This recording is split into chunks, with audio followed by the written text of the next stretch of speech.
Bonjour.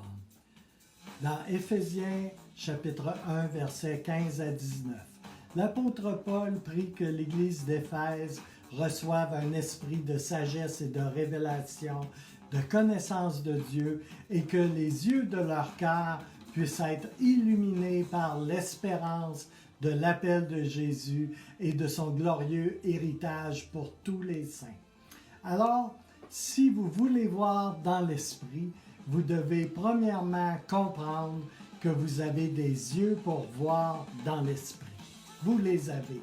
Je veux vous dire ceci, bien-aimés en Jésus-Christ.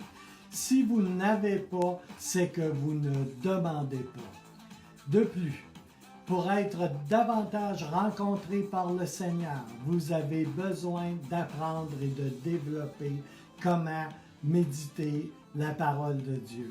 C'est l'une des manières les plus profitables qui soit. Aussi, moi-même, j'aime à méditer la parole de Dieu. Je prends donc ma Bible et je la lis et la lis encore.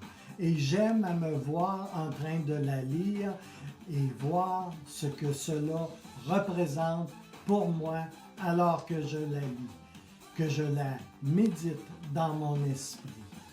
Cette parole, je la repasse dans mon esprit et je la repasse encore.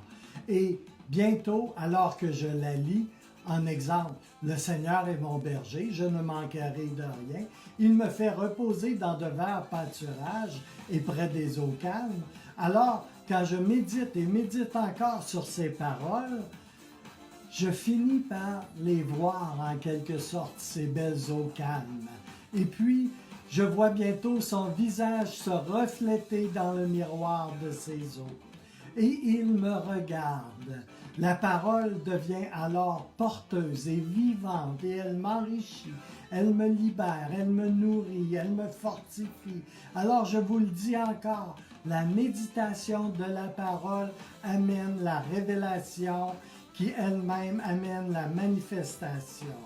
C'est ce qui est capable de vous ouvrir les yeux grands ouverts aux choses de l'esprit.